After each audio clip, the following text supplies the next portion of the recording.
আল্লাহ আল্লাহ আল্লাহ আল্লাহ, অসময়ে আবার কে ফোন করলো রে? হ্যালো, আসসালামু আলাইকুম রহমতুল্লাহি ওবারাকাতু। মোহাম্মদ ডক্টর ইউনুস বলতেছিলাম, বাংলাদেশ থেকে প্রধান উপদেষ্টা। আপনি কে বলছেন? Hello hello. দাদা নমস্কার। দাদা নমস্কার নমস্কার নমস্কার নমস্কার দাদা, আমি নরেন্দ্র মোদী বলতেছিলাম। নরেন্দ্র, আরে নরেন্দ্রকে চেনেন না? আরে গোবর খাওয়া মোদি, গোবর খাওয়া মুত খাওয়া মোদি বলছি, চিনছেন তো? হ্যালো, চিনছেন? আরে হ্যাঁ হ্যাঁ, চিনতে পেরেছি তো। ও, তুমি হঠাৎ করে কেন ফোন করছো নরেন্দ্র? এই, তুমি আবার কোনো দরকারে ফোন করছো নাকি শুনি? কেন ফোন করছো? হ্যালো হ্যালো, নরেন্দ্র, শুনতে পাচ্ছ কথা? স্যার, সামনে তো পুজো। এই পুজোর মধ্যে আমাদের বহু ইলিশ মাছ লাগবে। ইলিশ মাছ তো আগে হাসিনা ক্ষমতায় ছিল তখন মাংনা মাংনা পাইতাম। আপনি তো এখন ক্ষমতায় বসে আমাদেরকে কিচ্ছু মাংনা মাংনা দেন না। দিবেন এবার কি? মাংনা মাংনা জিনিস খাওয়ার দিনগুলো ভুলে যান, বুঝছেন? ফাও খাওয়া অভ্যাসটা ছেড়ে দেন। সারা জীবন বাংলাদেশটারে চুষে চুষে খেয়েছেন, এখন আর সেই সুযোগটা নাই। ইলিশ মাছ লাগলে কিনে খাইতে হবে। টাকা আনেন, মাছ নিয়ে যান। কি যে একটা ভেজালের মধ্যে পড়ছি, এক্সট্রা খরচ হইতেছে।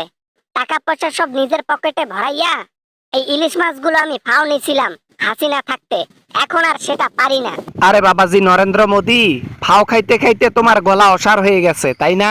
ফাও খাওয়া অভ্যাসটা ছেড়ে দিয়ে ফোনটা রেখে দাও। ওই ফাও জিনিস আমি দিতে পারবো না। টাকা পয়সা থাকলে পকেট ছেড়ে আমার কাছে আনো, মাছ দিব। স্যার স্যার স্যার, আপনার পায়ে পড়ি স্যার, পায়ে পড়ি। এইবার পুজোয় অন্তত আমাদেরকে 1000 মন ইলিশ পাঠাই দেন, বুঝছেন? তাও আবার পুজোরই উপহার হিসেবে। সবসময় বাংলাদেশের সরকার আমাদেরকে উপহার দিত, আপনি দিবেন না স্যার? এদিকে দেশের মানুষ আমাদের ইলিশ মাছই খাইতে পারে না, আর আপনি চাচ্ছেন 1000 টন ইলিশ ফাও? হ্যাঁ, ওরে বাবা, গলা উসার হয়ে গেছে দেখছি একে ইলিশ মাছ খাইতে খাইতে। তাই নাহি? ট্রাক পাঠাই দাও, দিমুনি। না স্যার, সিরিয়াসলি স্যার, আপনার কাছে ভিক্ষা চাইতেছি। কাউকে আবার বলিয়েন না, বুঝছেন? আমি ভিক্ষা চাইতেছি। ইলিশ মাছের টাকা যেটা আমার কাছে আছে ওটা জনগণের টাকা, ওটা নিজের পকেটে ভরেছি। এখন ভিক্ষা করতে বেড়াইছি। হ হ হ হ, নিজের মানুষরে না খাইয়া তোমাদের দেশে ইলিশ মাছ পাঠাই দেই, তাই না?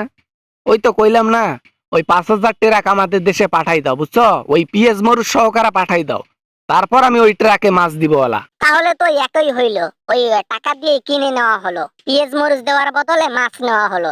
তা একে হলো না? তা কেমনে কি স্যার, একটু ফ্রি দেওয়া যায় না সিস্টেমে? সারা জীবন তো বাংলাদেশের মাছ ফ্রি খাইছো, এবার না হয় বাংলাদেশের মানুষকে একটু বোনাস হিসেবে ওই 1000 টন পিএস মরুচ পাঠাই দাও। দেখি তোমার ভিতরে কতটুকু দয়া মায়া আছে। হ্যাঁ, ফাও তো অনেক খাইছো, দাও। থাক, দরকার নাই। টাকা দিয়ে কিনে খাইতে হবে, বুঝছি। হাসিনার বাচ্চা হাসিনা ক্ষমতা ছাইরা দিয়া এখন আমার পুটকির পিছনে এসে লুকাইছে। এখন এইটার জন্য আমাকে ইলিশ মাছ কিনে কিনে খাইতে হইতেছে। সারা জীবন এক ঢেউয়ে চলবে নাকি নদী? নদীর ঢেউ কখনো কখনো উল্টো দিকেও যায়, ঠিক আছে? এখন আমাদের সময়, মানে জনগণের সময়।